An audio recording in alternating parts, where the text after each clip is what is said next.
But this person literally said, yeah, but you can increase from 2K to 14K a day. And I said, yeah, but why would I do that? Well, to spend more and get more revenue. I said, but what about incrementality? And he said, what do you mean? And I was like, exactly. If you go for a highly specialized agency that's not in the US, UK, Australia, and so on, you can get more bang for your buck, pretty much. You did notice how many agencies that were like Facebook creative agencies, and they just like do the creative side. But like, then what? Do you need to hire another agency to actually set up the campaigns properly? That is just a shitty way of conducting business. But I guess there's a market for everything. I guess the first topic that we're gonna talk to, I think is interesting. It's kind of like the state of the market when it comes to agencies. Coming from so my background is like coming from an agency world where I was a silo agency doing only Google Ads, and I was the first guy that always said, like, you know, look at all these effing other agencies offering every meal on the menu. And the idea was always like, you cannot be good at everything, right? It's just not possible. But right now we were in such a the market is such a state where not being good at everything could actually is not the worst thing for them to be at. It's like the inefficiency of wasted ad spend everywhere because they're not looking holistically and everybody's claiming credit for the same conversions. So Google Ads agency is claiming that they did the massive ROAS. Facebook agencies claiming that. Like, you guys are obviously full service, full stack. How did you see that change and how did it develop in the last year or so? So it started developing much earlier than the last years. We were continuously met with the same problems. So 9 years ago when we started, we only did the ads, not even the creatives, and copy was sometimes done by us, sometimes by the client. So you can imagine that we sometimes got really bad pictures that really didn't look good. So then we get stuck, and then the client gets angry that the results are not there, and that's like 2013, 2014. So even then you can feel a difference between a person that has all of the solutions at their disposal and the person that's limited with their solutions. Yeah, I gotcha. So, I mean, the ultimate shift has been pretty recently, but as an agency, I think there's always clients that ask you about, hey, if you have shitty clients, they typically have shitty resources, right? So, and then you see, like, we could way better if we have better creatives or if we have better website or whatever. And I think, how did you progress from, were you initially already a full stack or did it gradually grew, and why? So it gradually grew just because we were always getting stuck with some clients and their problems. So first it was the creative, then we make a creative team. Then we had problems with the website and the tracking and stuff like that, where the clients just themselves couldn't find a good developer or conversion rate optimization company. So that was another problem. So basically, as more and more clients came to us with problems, we just continued developing solutions. The problem with that is that it took us a long time. It takes a long time to actually figure out how to process things and streamline them and get enough data to then make it efficient. And yeah, it just takes too long to build it out to make it work together. I think so too. Which also, dives deep into, if you work with a lot of people across the globe, maybe even different time zones, different cultures, you get a whole new ball game of like, how do you run an internationally oriented agency because I think for a successful agency, the culture fit is so important. But having people from around the world, out of different cultures, building a online only presence and also culture, I think that's going to be the next big challenge then. What do you think? Damjan, do you want to take this one? Yeah, sure. I definitely think that what you're saying is kind of paints a bright future for agencies like ours, where you can cover with the same team, with the same psychology, with the same approach. You can cover all grounds pretty much. So when we started with Facebook, as Ivan said, around when iOS 14.5 dropped, this is where we started having these huge issues. Now I'm talking from the production standpoint as manager of production, but we had these huge issues with keeping clients. And then we realized, okay, if there is this huge overlap in tracking, why wouldn't we take over their Google Ads too, besides Facebook? And then email came into play, and then website development came into play. And those are the longest lasting clients we had. Even though our retention rate is good, with those clients, it's even higher. We worked on similar projects for 7 years, 5 years, and so we have numerous clients like this, and those are the ones where we control majority of their channels. With what you were just talking about, having to hire multiple agencies from across the globe to synchronize everything. When you have an agency like this, it's way easier on the business, and it's also easier on your budget, because if you go for a highly specialized agency that's not in the US, UK, Australia, and so on, you can get more bang for your buck, pretty much. Definitely. And it's not just always about economics, it's about time. So you can imagine if you're a big company or well-funded company and you have a Facebook agency that's really good, but then you have an issue with the website, then you need to go through and post the job, find a potential person or company, and then go through a triage, send them the contract. And so this can take from 3 weeks to 3 months for some cases. Doesn't make sense. But if you have a partner that you can trust and that they do a good job, it's just like sending an email, they go in, do it, send you an invoice, done. And at the end of the day, for me, it never made sense for a company to hire a different company to build their website and then another company to run their ads to the website, which are basically half of the same coins. If you don't have a good website, the ads are not going to work and vice versa.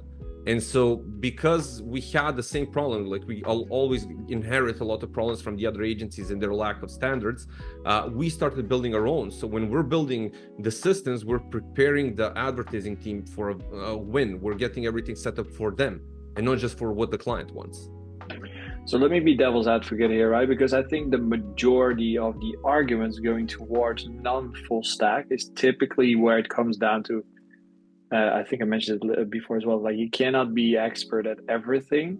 So for people tuning into this or watching this or listening to this, what makes you, because I think from a brand perspective, they all care about, money at the end of the line. But the concern is always like the quality drop. Like, so do you have systems or what do you have to sustain a certain amount of quality across every service that you offer?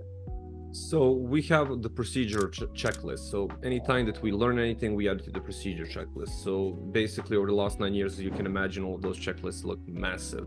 So we have exact phases in which we develop each account that we work with. The first phase is going to be just getting a lot of data and figuring out where the problem is and just doing audits of everything. So, when you go to a doctor's office, they first look at your history, look at your symptoms, and then then run some tests like blood tests and whatever.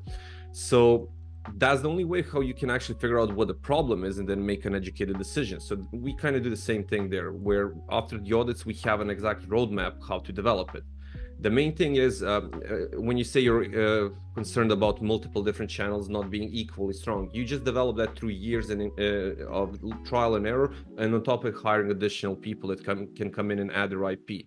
But besides that, you also have a unique situation where you can make custom strategies that are between Facebook, Google, email, website, whatever, that a single stack agency can't. But I think the typical brands that we work with, right, the 7- and 8-figure brands, they're running into a whole different problem right now where Performance Max. So if you have, we go back to the beginning of our conversation where we talked about the siloed agencies. Performance Max is kind of like lying to you, because we all know that platform return ad spend is lying, right? It's not correct, it's incorrect. We don't see the full picture. Now you have some third-party tracking tools that make things easy. You can add data layers, but still there's a problem. And that's that Performance Max is a great solution, but you have to understand how it works. So if you do a top of funnel meta campaign, and as soon as the Google Pixel notice, hey, there's some clicks and some views coming in, let's retarget the crap out of them. And now Performance Max says, hey, look, we just increased your return ad spend by twofold this week. And you're like, oh, great. I don't know what I did in my Google Ads account, but it seems like it's working. Let's continue. You need to be more holistic to understand what's happening. If you have that siloed agencies like Google saying like, well, look at this script, Performance Max is doing great. And the Facebook team said, no, actually it's coming from us. You need to understand how everything comes together, because, data is becoming now such a important part, but it's also the devil's in the details, right? With our field. And if you do not understand how that data and algorithms work, you're going to get screwed up. Because this is where you waste tons of wasted ad spend on different agencies, and you can pour more money in Performance Max, but it's not incremental. Because that's obviously the game, like incrementality testing from a point forward, where you see like what is incremental, what not. what is my first touch point channel? And you can do holdout tests to see like if we dial Google down or Performance Max down, do we get the same results? Because this is what platforms will never tell you, because they have a benefit of making you spend more. Exactly. And even before Advantage Plus, it was a problem, because when we ran Facebook ads, then you had the branded keyword campaign that picks up most of the sales, and then the Google guys start flexing how they did a good job, even though Facebook ads were bringing in, and you know that like the branded keyword, somebody needs to be already aware of the brand and like wanting to buy before they type it into the search bar. So that was always an issue. But I have 100 different examples where just not understanding the funnel or not tracking properly every single small step of the way, or a side channel of the funnel, can lead to devastating issues. So I can give an example of a company called Bear Performance Nutrition. We worked with them 2019 to 20, something like that, and they wanted prospecting to work because they had a strong channel, they had a lot of people coming to them, but they never got the prospecting campaign on Facebook to be profitable. And so we ran ads with them, and initially what we discovered is that their pop-up that gives a 10% off just steals a lot of the traffic, and so those people go and buy from the 10% off, and they get attributed as a cold email purchase because they clicked on a new link. And so you inherently know that that's impossible. They had to come from somewhere. So we started adding tags everywhere, tracking everywhere. So we figured out that we started measuring how many people signed up to email from Facebook ads, and then calculate about 50% or even more in some instances actually went in and bought it if they did a sign up to email. So that's how we ended up calculating manually how much money came from prospecting to email. And then we figured out that we were profitable all of the time. Even he was profitable even before, he just didn't track all of the sales. Now it's a bit easier, because back then we didn't really have those fancy tracking tools we have now. And then especially, even then it was difficult to kind of work with another agency was running their email campaigns. And we were first running their method, then we started running Google Ads too, and things took off around that time for them on Google as well. Yeah, we weren't able to really prove it. Now with all those third-party tools, like we had great experience with Wicked Reports, with Ad Beacon, with similar stuff. So that really makes things easier. But again, another layer of making it even more easy is that if you have all done by a single agency, pretty much. Because again, even with all this data, if you don't keep your eye on the MER and the bigger picture metrics and so on, again, you will have one agency trying to do one thing, one pulling on the other way. And then again, if you don't have this congruency between them, again, it makes things easier, even though now we have way more insights into things than we had before. And I think that is the key point there. It's like looking at the MER, looking at the NCAGs, but also understanding then from, if you're an agency that leveraging all the platforms, knowing like, hey, what do we see when we spend more on Meta versus on Google, and how is Google incremental to Meta? Because typically, like, I work with both, so I call them social first brands or search first brands. Search first brand can rely completely outside of the social ecosystem. But most of the brands that you would not even know that exist, because they're products that you do not know how to search for outside of the brand, those typically I call social first. So looking like what the overlap is between the channels, and specifically you can spend always more, but does it do incrementality? Performance Max will always tell you, let's spend more. I was on a call with a Google rep, and we had a PMax running at $2K a day, and the advice of the Google rep, like we all know that we should take the advice of reps from any ad platform with a grain of salt. But this person literally said, yeah, but you can increase from 2K to 14K a day. And I said, yeah, but why would I do that? Well, to spend more and get more revenue. I said, but what about incrementality? And he said, what do you mean? And I was like, exactly. That's just the point. Like they're just a salesperson. Their job is to tell you to spend more. That's it. Yeah, there are exceptions to the rule. I have had a handful of reps that were really helpful. But the majority of them don't understand it. They just don't understand enough. What is it? Oh yeah, you had a handful maybe over like the last 20 years. That's the problem. Oh yeah, they're far in between the good ones. Yeah, absolutely, and that's kind of like. It's kind of like where it gets off. But having a full service. So I think, from a guy that always made kind of like fun of full service agencies, I can see more and more the benefit of having them. And it doesn't necessarily have to be full service. It can also be, ad channels, multiple ad channels, but at least the biggest ones together. And then having somebody that is kind of like the gatekeeper of, okay, what's the budget? How should we do the divide? And what's the incrementality of all? You need that person. If you don't have that person, you can still spend way too much on each. So you need communication at all times between everything running out there.